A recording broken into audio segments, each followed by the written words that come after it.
News garante para breve o início da produção de documentos biométricos para moçambicanos residentes em Portugal. Retenção de pessoas no tratamento do HIV-Sida e falta de dinheiro comprometem metas na luta contra a doença. Meteorologia alerta para temperaturas abaixo de 10 graus em algumas províncias do sul e centro do país a partir de hoje até segunda-feira.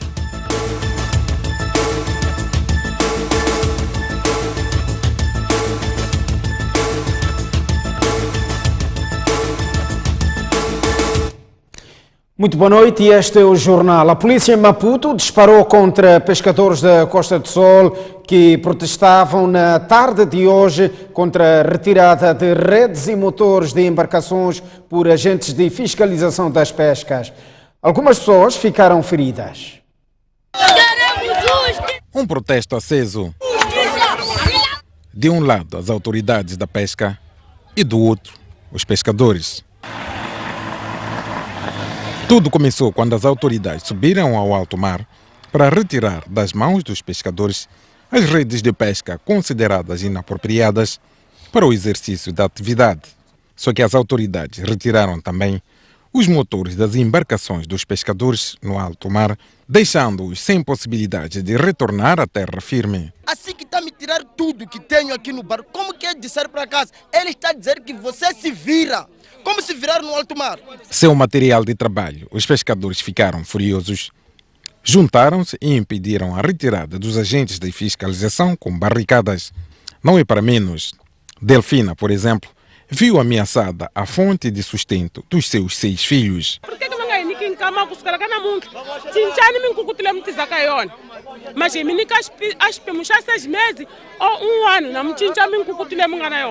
E porque os protestantes estavam agitados, os agentes de fiscalização pediram a intervenção da Polícia da República de Moçambique. Os agentes da polícia chegaram mesmo para dispersar as massas através de vários disparos. Uma tentativa de dispersão que culminou com feridos. Houve uma agitação? E a polícia desmentiu a existência de feridos e disse que mesmo que isso tivesse acontecido, seria tudo em nome da ordem e tranquilidade pública. Se for a verificar, são ferimentos ligeiros, as pessoas caíam, não é? É a razão pela qual que eu disse, vamos averiguar, ver o que aconteceu. Primeira coisa é socorrer as vítimas, que ainda não conseguimos ver até aqui. Depois vamos averiguar o que terá acontecido, se houve excesso devido à responsabilização das pessoas. Nós ainda não vimos esses ferimentos. A polícia veio mesmo para acalmar os ânimos dos pescadores e residentes aqui arredores. Mas um novo encontro foi marcado para amanhã, às 9 horas, onde a direção de pescas e os pescadores vão reunir e criar um meio termo para daqui em diante. Elton Sembana, Afonso Chave, STV.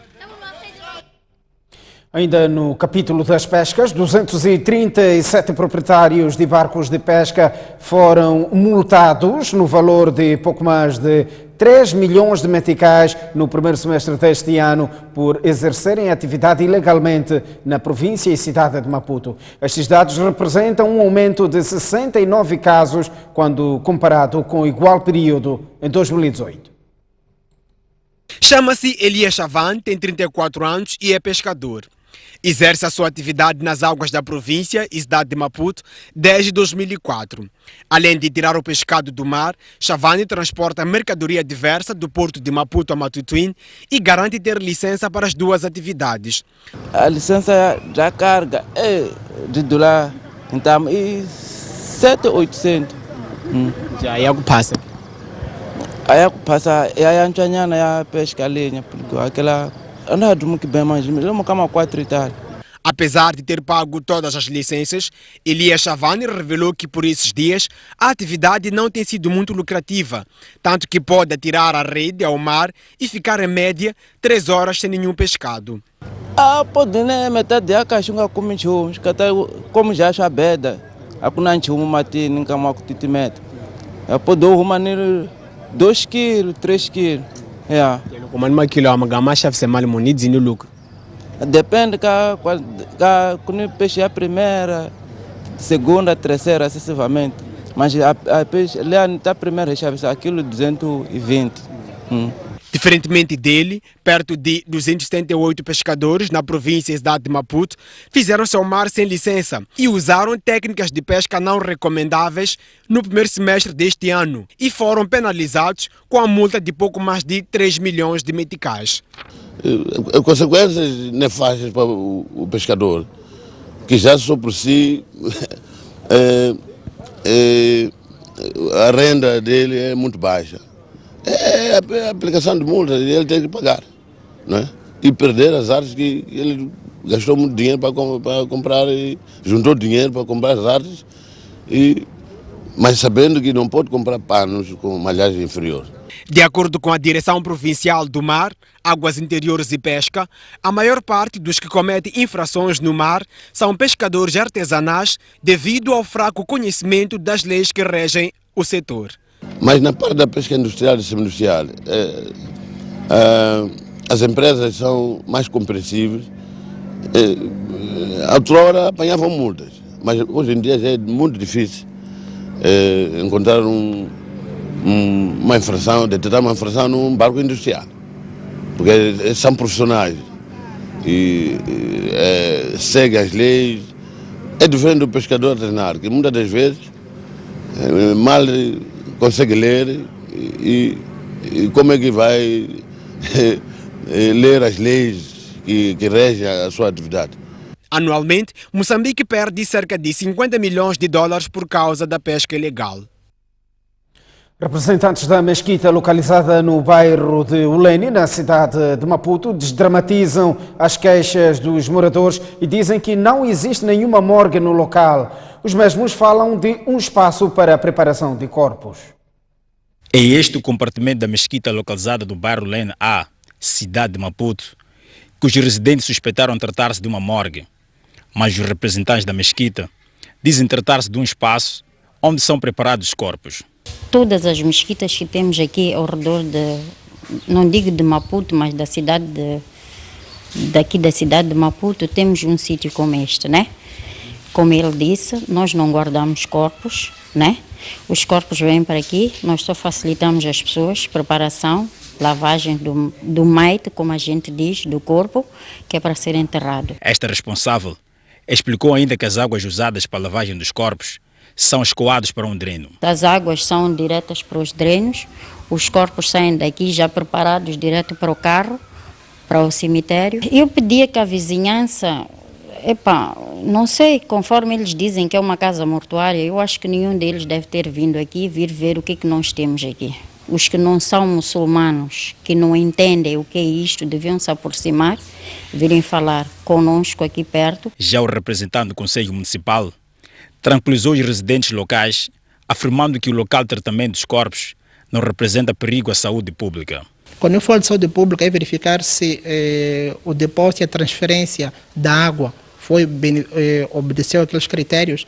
Nós tivemos aqui na visita alguns técnicos da direção do município que vela pela infraestrutura, para nós vermos avaliar ao detalhe se há alguma violação neste processo, que também é um processo que ainda está em análise detalhada. Mas então, em termos de saúde pública, nós não verificamos aqui nenhum ponto que perigava a saúde imediata. Segundo apurou a STV, anexos como este existem em muitas mesquitas da cidade de Maputo, mas este é o primeiro caso que revolta populares residentes nas proximidades. O Presidente da República diz que há apoios internacionais prometidos para o processo de reconstrução que ainda não foram desembolsados. Falando hoje em Portugal, no Fórum Euro-África, Filipe News afirmou que o facto faz com que muitas famílias ainda sofram carências. Fotografia de representantes de 2 continentes que juntaram-se esta quinta-feira em Portugal para falar das relações entre Europa e África. Moçambique foi o destaque do primeiro painel, com 2 presidentes como oradores a falarem sobre a reconstrução depois dos ciclones Idai e Kenneth. Ao lado do presidente português, Marcelo Rebelo de Sousa, o estadista moçambicano, Filipe Nyusi, começou por falar das necessidades e dos planos para o futuro. Obras ou edifícios ou estradas, pontes que têm que ser construídos totalmente novos. Então, dali tem que ser, da altura que se faz os lançamentos dos concursos, é preciso definir já o que tipo de ponte. Isso também terá que ser melhorado, porque algumas coisas foram feitas já no tempo colonial, têm que ser totalmente corrigidas. Nós, nesse âmbito de resiliência, ou então de onde virá dinheiro, estamos a trabalhar no sentido de criar o fundo de calamidades. E já o processo arrancou, o seguro de calamidades, precisamente porque há clareza que é viável. Usou da ocasião para falar de pontos ainda em aberto em relação à solidariedade internacional. Nesta conferência perante empresários europeus, Filipe Nyusi voltou a apelar para que sejam desembolsados os apoios prometidos para a reconstrução depois dos ciclones Idai e Kenneth, a referir que alguns deles ainda não chegaram a Moçambique. Eu recordo agora quando o primeiro-ministro meu esteve em Nova York, em minha representação, porque devíamos falar sobre este assunto que estamos a falar, reforçou a questão de que os anúncios daquilo que foi dito têm que chegar, porque nós para começarmos a reconstruir, para não ficar anúncios bombásticos e bonitos que depois não chegam. Em relação à ajuda já desembolsada e ainda por desembolsar, o presidente garante que haverá transparência na gestão e aplicação. Da parte de Portugal, Marcelo Rebelo de Sousa olha para o futuro e confirma a existência de sinais claros de um futuro promissor para Moçambique. Quando se fala em Moçambique, todo o mundo acompanha com atenção, americanos, europeus, até chineses, asiáticas também estão. acompanham aquilo que se passa em Moçambique. Há hoje em Portugal um entusiasmo, uma expectativa em relação ao ciclo político e ao ciclo económico e social que se está a abrir em Moçambique, porque é um novo ciclo, com a consolidação da paz, com as eleições, com a estabilização, apesar dos problemas que foram referidos. Há um novo ciclo e eu sinto que as empresas portuguesas estão muito empenhadas no investimento em Moçambique. Os dois presidentes terminaram reafirmando a irmandade e o desejo de cooperar para a superação dos principais desafios por ambos enfrentados. Muito obrigada. Boa tarde. Muito obrigada. Participantes do Fórum Euro-África falam da importância do estabelecimento de parcerias entre os dois continentes. Nesta visita presidencial foram integradas 70 empresas e normalmente as parcerias são feitas entre empresas. Este também foi possível, muitas empresas já estabeleceram parcerias com suas congêneres portuguesas que estando em Moçambique nos vão apoiar no processo da reconstrução, de forma participando nos concursos que vamos ter que fazer para executar as obras da reconstrução, mas também no próprio investimento que eles possam fazer. Então, esta forma de trabalhar, que agora tem sido muito evidente, de transformar a diplomacia numa normal política, também com uma diplomacia económica, vai dar resultados, está a dar já resultados muito importantes. Que é fundamental para Moçambique aproveitar-se este novo ciclo económico que se abre. E o papel do setor privado é importantíssimo.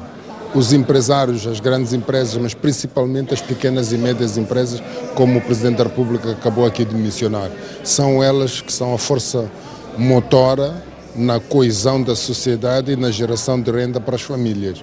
Por isso é uma oportunidade que nós devemos olhá-la com esperança e de uma forma muito positiva para que possamos entrar neste comboio de mudança que o país agora está a enfrentar.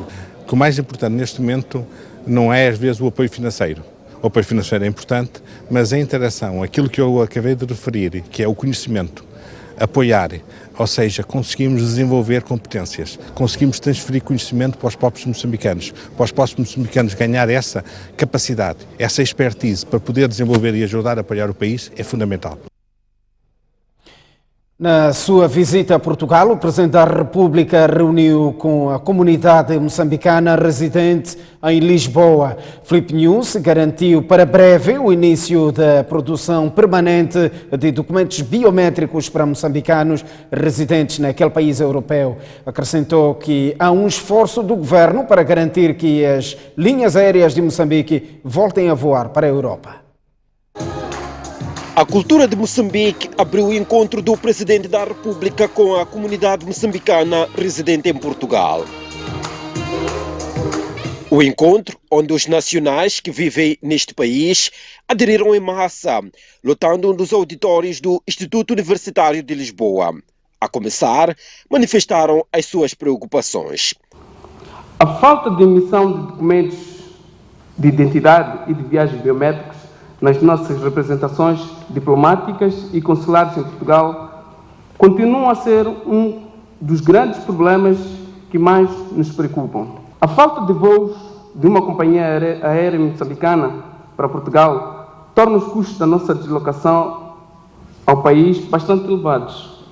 Por isso, somos da opinião que seria importante que o Governo estudasse a possibilidade de criar condições para que a LM retome os voos para Portugal. Antes de dar as respostas, o Presidente saudou a reputação que os moçambicanos têm em Portugal. A vossa postura neste país, não há informações fatais que ditam que o moçambicano comporta-se mal neste país.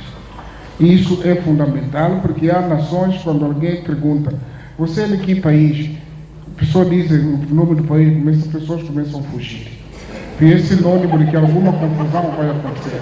E a seguir, prometeu dar respostas às preocupações colocadas. Está-se no processo de formação das pessoas que devem manusear o equipamento e, segundo o vosso embaixador, acha que menos de 10 dias pode ir com a vossa documentação tratada aqui mesmo.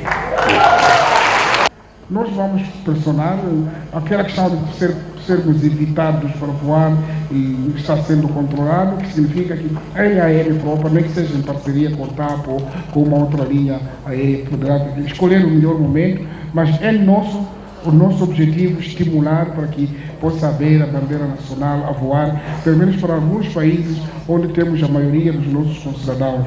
Filipe Nunes terminou apelando aos moçambicanos residentes em Portugal a divulgarem a imagem e as oportunidades de investimento que o país possui. Já na hora de balanço, Filipe Nunes disse que a visita foi produtiva pela nova visão de Moçambique que se pôde transmitir aos portugueses. Referiu ainda que sentiu da parte de Portugal a vontade de ajudar a restabelecer a confiança com os doadores do Orçamento do Estado. Para dizer que a visita para nós foi produtiva, a minha participação também no Fórum Euro-África, a conversa que tive abertamente, mas é uma conversa que foi aberta precisamente para permitir que Moçambique possa fornecer toda a informação necessária sobre o país e em diversas vertentes, mas ficou claramente visto que a visita foi produtiva. Nós vamos continuar ainda aqui a fazer mais encontros depois deste encerramento. E esta noite vamos receber os portugueses em retribuição para podermos, mas será também o momento onde vamos deixar a mensagem de fecho, mas não vai fugir muito daquilo que nós viemos fazendo ao longo dos dias que estivemos aqui. E o sentimento foi sempre aquilo que nós, portugueses, podermos ajudar, vamos ajudar.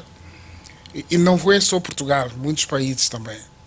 Claramente que eles colocam sempre uma questão, de que, mas contudo é preciso o governo de Moçambique trabalhar para o esclarecimento, porque é um problema que surgiu, é verídico o problema e é real, são valores que pertencem a um país, a um povo, e os procedimentos não foram observados.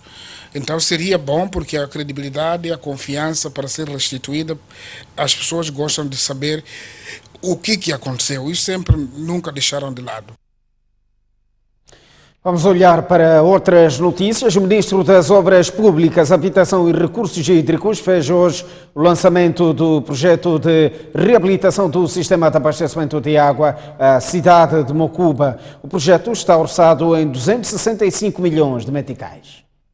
O projeto de reabilitação do sistema de abastecimento de água à cidade de Mocuba vai durar 14 meses, ou seja, de junho de 2019 a agosto de 2020. O mesmo projeto obedece duas fases. A primeira de emergência e a segunda fase de conclusão. O governo está ainda a mobilizar financiamento. O Ministro das Obras Públicas, Habitação e Recursos Hídricos, João Machatini, fez o lançamento da primeira pedra que dá início ao mais aguardado projeto.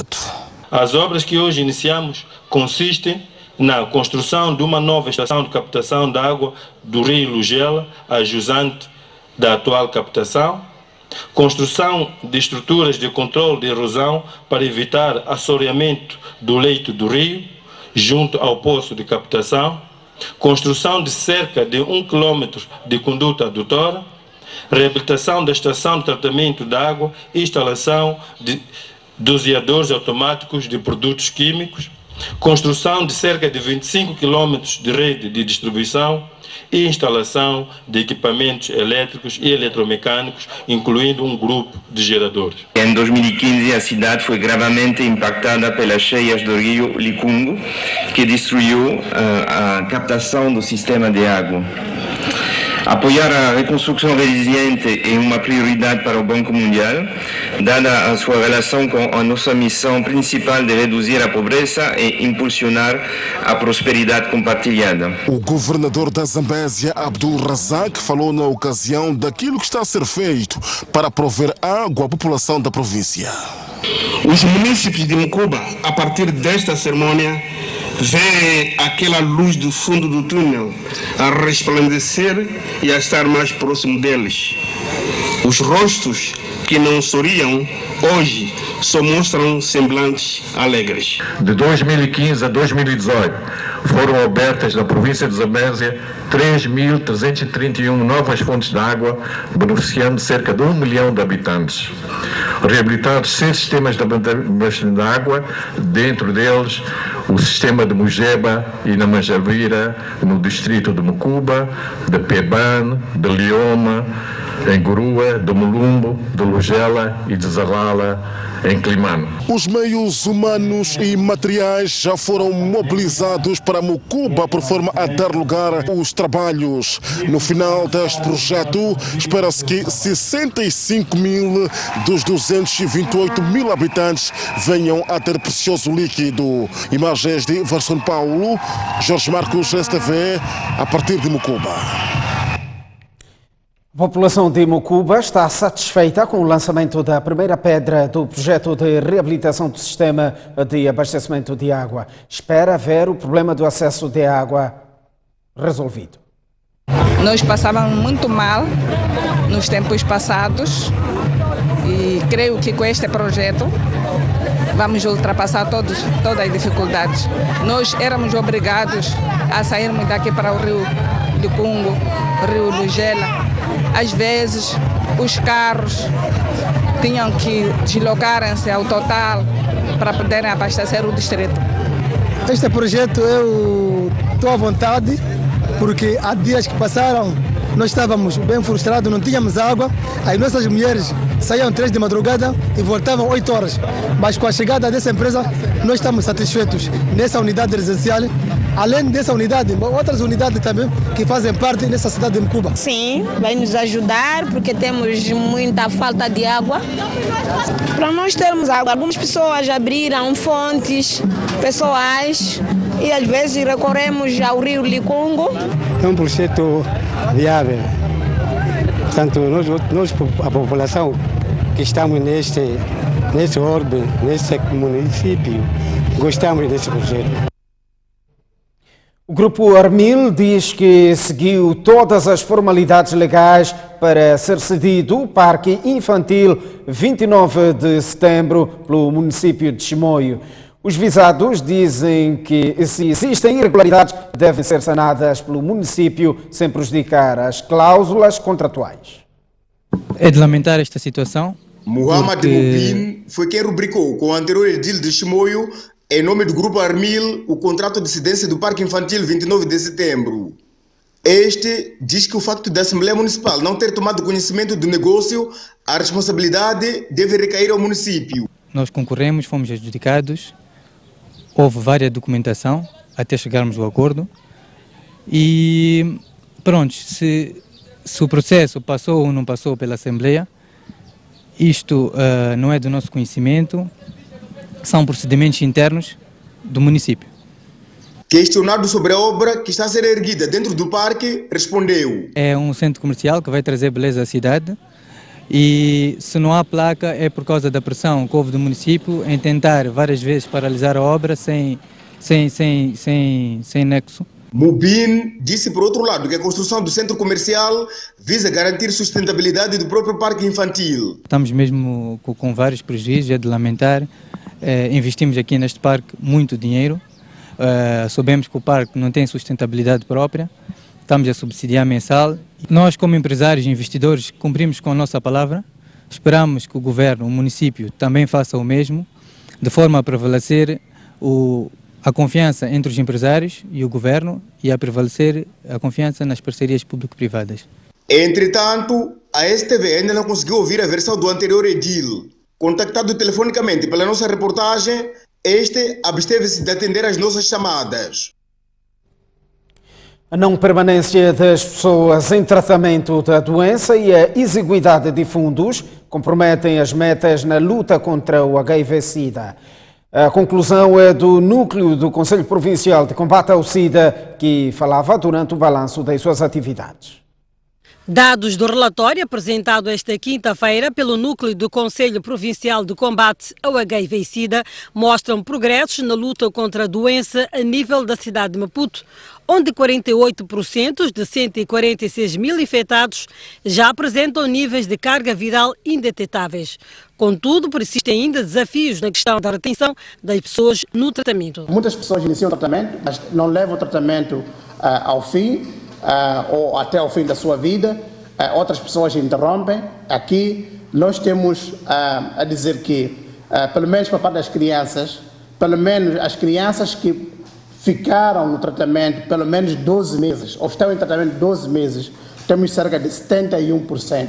A desistência das pessoas infectadas não é a única preocupação desta instituição, que nos últimos tempos vem se debatendo com a falta de financiamento para prosseguir com as suas atividades. Este ano não tivemos os fundos para apoiar as organizações comunitárias de base, mas mesmo assim, eu apresentei ali que nós aqui na cidade temos cerca de 17 organizações que financiam organizações comunitárias de base. Estas organizações são organizações que têm fundos doadores para apoiar a área do HIV e que, mesmo não havendo um financiamento direto às organizações comunitárias de base através do governo, mas também há este apoio ao nível das organizações internacionais. O núcleo provincial está neste momento em mobilização comunitária com vista a uma maior adesão à retenção das pessoas em tratamento com os antirretrovirais. Existem, a nível da capital do país, 35 unidades sanitárias em condições de administrar a medicação. Saímos a esta altura para uma curta pausa. Voltamos dentro de instantes com mais informação. Até já.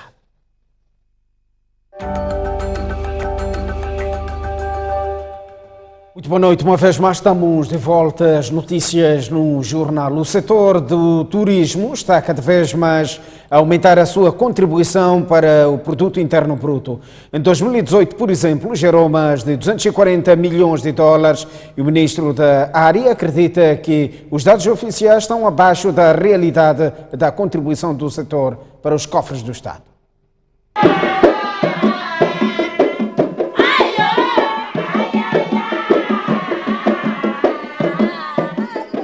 Uma noite cultural para marcar as boas-vindas aos dirigentes de topo do Ministério da Cultura e Turismo à Ilha de Moçambique, local escolhido para o 5º Conselho Coordenador daquela instituição.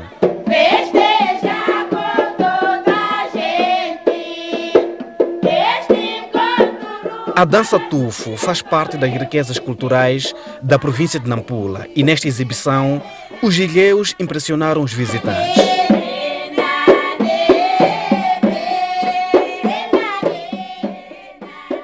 A ilha de Moçambique, patrimônio da humanidade pela Unesco, faz parte dos 5 destinos turísticos de eleição definidos pelo governo neste quinquênio. Maputo é destino de evento de negócio. Decidimos que aqui onde estamos é o turismo histórico e cultural.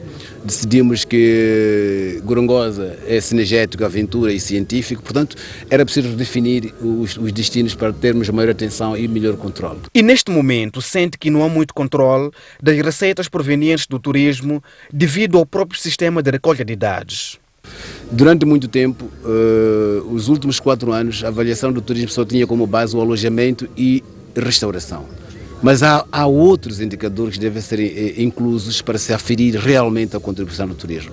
Em 2016-17, se não estou em erro, celebramos, junto do Instituto Nacional de Estatística, um memorando de entendimento para trabalharmos conjuntamente. Por isso, no ano passado, já neste ano, os resultados do ano passado indicam que saímos de 2.3, que era uma avaliação, digamos, aritmética com base em alojamento e restauração, para 4.3, o que significa que aí já houve outros indicadores como o transporte, como o comércio, houve mais indicadores que contribuíram para isso, porque todos aqueles países que têm uma contribuição de até 11%, não é apenas o alojamento e restauração, é todo um conjunto. Nada melhor que sustentar os argumentos com os números. Saímos de 151 milhões de dólares para os cofres do Estado em 2017 para 241,8 milhões de dólares em 2018. Isso é o dado do Banco de Moçambique apenas de chegadas internacionais. Nós estamos a trazer aqui o turismo doméstico. Portanto, significa que a contribuição é muito mais do que aparenta ser. O 5º Conselho Coordenador da Cultura e Turismo começou esta quarta-feira com duração de 3 dias. A Agência Metropolitana dos Transportes de Maputo vai lançar em breve um aplicativo eletrónico designado Chapita para permitir a gestão da frota e disponibilização de informação em tempo real para os utentes do transporte público. Chapita, uma palavra adaptada do idioma Xangana, que significa rapidez. É o nome do aplicativo que estará disponível para a cadeia de transporte público na área metropolitana do Grande Maputo. O objetivo é melhorar a disponibilidade e acesso aos utentes. A funcionalidade deste aplicativo Chapita integrará informações sobre o fluxo de cidadãos, dados das nossas cidades, rotas disponíveis em função da localização do passageiro, incluindo recomendações e alertas aos nossos utentes. Esta quarta-feira foi inaugurada a sede da Agência Metropolitana dos Transportes de Maputo. Na ocasião, a vice-ministra do setor dos transportes fez saber que mais autocarros serão alocados às cooperativas de transporte. A inauguração da sede da Agência Metropolitana dos Transportes acontece na mesma semana em que o governo vai alocar mais 60 novos autocarros para o transporte público urbano na zona metropolitana de Maputo e outros 40 autocarros para as restantes cidades e vilas do país, na prossecução da implementação do Plano 1000, uma iniciativa lançada em maio de 2018. No rol dos novos serviços e produtos a serem lançados, a Agência Metropolitana de Transportes de Grande Maputo vai abrir 3 novas rotas: o Corredor da Manhissa, Matutuine e Namaacha. Haverá muito frio em algumas províncias do sul e centro do país a partir de hoje até a próxima segunda-feira. A previsão é do Instituto Nacional de Meteorologia, que fala de temperaturas abaixo dos 10 graus Celsius. Preparem-se os agasalhos. As temperaturas mínimas vão estar abaixo dos 10 graus nos distritos de Namaacha, Magude, Moamba e Buane, na província de Maputo, Massingir, Chiqualaquala e Massangena, em Gaza, os distritos de Manica, Mussurizi, Sussundenga e Barue, em Manica, e regiões como Tsangano, Moatize, Angônia e Macanga. O comunicado do Instituto Nacional de Meteorologia diz que o fato deve-se à aproximação de massas de ar frio provenientes do interior da África do Sul. Face à informação, recomenda-se a tomada de medidas de precaução, até porque, com temperaturas abaixo de 10 graus, as pessoas ficam mais vulneráveis a doenças. Quem sofre de asma ou de alergias tem tendência a ter mais crises de tosse e de falta de ar. E o alerta vai para a cidade de Maputo amanhã, que irá atingir uma mínima de 10 graus e uma máxima de 30, 29 graus para Xai-Xai de máxima e 12 de mínima. Inhambane terá uma máxima de 27 graus e uma mínima de 18. No centro do país, 28 graus de máxima para Tete, 19 de mínima, 26 de máxima para Chimoio e 12 graus de mínima. 27 graus de máxima na Beira, 17 de mínima, 28 de máxima para Quilimane e 16 de mínima.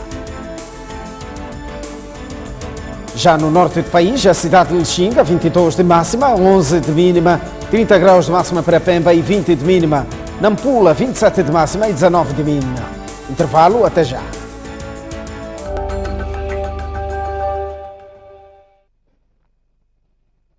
Muito boa noite uma vez mais. Vamos olhar o mundo. Mais de 80 migrantes são dados como desaparecidos no mar Mediterrâneo, em consequência de um naufrágio que deixou apenas 3 sobreviventes. Só este ano, 597 pessoas morreram tentando atravessar o mar para a Europa. Uma embarcação com 86 migrantes a bordo naufragou no Mediterrâneo e há registro de 82 pessoas desaparecidas, um morto e apenas 3 sobreviventes. Anunciou esta quinta-feira a Agência Internacional das Migrações, citada pelo site Notícias ao Minuto. De acordo com as autoridades, o naufrágio aconteceu na última quarta-feira, ao largo da cidade tunisina de Zarzis, um dia depois de um ataque aéreo a um centro de detenção de imigrantes na Líbia, ter matado pelo menos 44 pessoas. A embarcação foi encontrada por pescadores que conseguiram retirar 4 homens do interior, mas não conseguiram encontrar nenhum dos outros passageiros, explicou o chefe da Organização Internacional para as Migrações na Tunísia, Lorena Lando. Das 4 pessoas retiradas da embarcação, uma morreu e 3 estão hospitalizadas. No início da semana, outra embarcação de migrantes com origem na Líbia chegou ao porto tunisino de Sfax com 65 pessoas a bordo.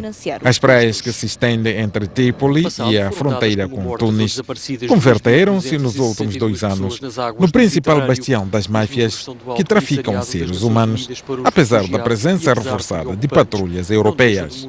Segundo números da Organização Internacional para as Migrações, desde o início deste ano já morreram no mar 597 migrantes que tentavam alcançar as costas da Europa. Pelos 23 mil, um quinto dos migrantes. 1 milhão de pessoas ficaram desalojadas em consequência das chuvas torrenciais que caem no Japão. De acordo com a agência meteorológica do Japão, citada pelo site Notícias ao Minuto, está previsto que no sul de Kyushu possa cair cerca de 350 milímetros de chuva por metro quadrado.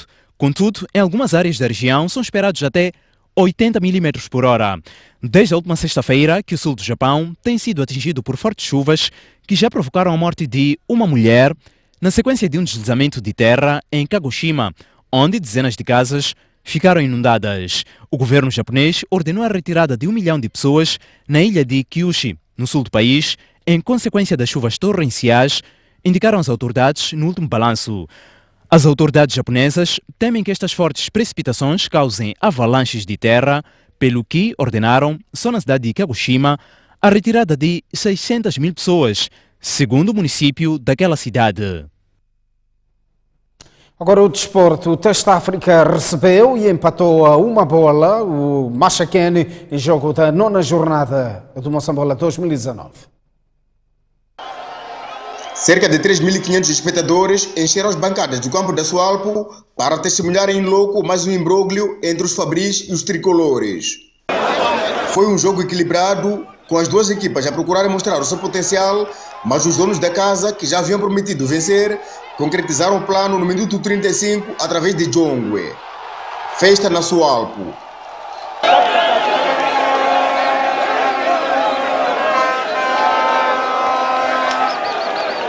Com 1-0 foi-se ao intervalo.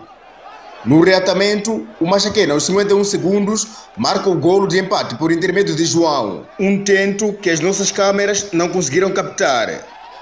E sem muita história para contar, a partida terminou empatada a 1 bola, razão mais que suficiente para as duas coletividades reconhecer uma à outra a capacidade de fazer um bom espetáculo de futebol. O adversário também apresentou-nos algumas dificuldades, Mas na segunda parte entramos um pouco distraídos, logo no primeiro minuto a sofrermos o golo e a partir daí não conseguimos, portanto, nos encontrarmos e fomos tentando ao longo do percurso, mas sem aquela qualidade, sem aquela incisão que é necessária, portanto, para poder desenhar os lances. Portanto, é um empate que nos castiga sobretudo porque fomos muito incompetentes hoje. Eu gostaria que as pessoas não fossem muito interventivas no espetáculo que agradou o público do Chimoio, mas dizer que a minha equipa bateu-se muito bem contra uma excelente equipa do Teste África. Tem bons jogadores, bons executantes, são aguerridos e é difícil sair daqui com 3 pontos.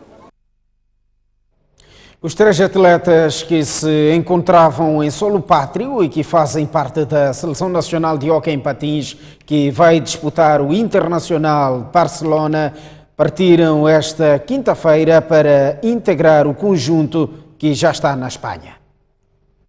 O rugido dos Ngonhamas já está preparado. Alfredo Manjate, Ivo Nescolucci e Kevin Pimentel partiram nesta quinta-feira para a Espanha, onde irão se juntar aos outros 7 membros da seleção moçambicana de hóquei, que vai participar de um campeonato internacional desta modalidade. A estreia será já domingo, diante do Egito. Primeiramente, não diria muito que o Egito não seja uma equipa muito forte, é uma equipa batalhadora, todas as equipas são batalhadoras, é de admirar, e acho que o nosso maior adversário no grupo talvez será a Inglaterra. No grupo B da Série A, onde está inserido o conjunto moçambicano, estão ainda a Inglaterra e a Andorra, mas nada que assuste os hoquistas nacionais que já traçaram seu objetivo: ganhar a prova. Sim, estamos preparados. Tenho muita certeza disso tudo. Mas nós lá vamos para ganhar, vamos para brincar. Mas há mais objetivos. O que está em grande foco aí é o país. Segundo, nesse nosso objetivo de representar o país, afigura-se uma grande importância, que é lutar pelos melhores resultados. Caso os Ngonhamas terminem na primeira posição da série, vão bater-se nos quartos finais com o primeiro da Série B do Grupo A, que em princípio será Portugal ou Argentina, que estão no grupo de elite. 5 atletas poderão estagiar no Japão como forma de se preparar para os Jogos Olímpicos de 2020. Um acordo para o efeito será assinado na próxima semana. Uma semana depois, estas demonstrações espelham parte do que aprenderam com o sensei Alan Massad. Foi uma experiência boa, pudemos aprender coisas novas e em que vamos levar para a vida toda e também para melhorar o judo aqui em Moçambique. Tem 57 anos de idade, está no judo há 48 anos e fala da qualidade do judo que encontrou no país. Vocês vê, foi comprovado a qualidade do que foi apresentado. Atenção, isto não é um exame médio, é um exame de alto nível. Isto só te diz a capacidade do judo moçambicano. Só fizeram isto em 5 dias.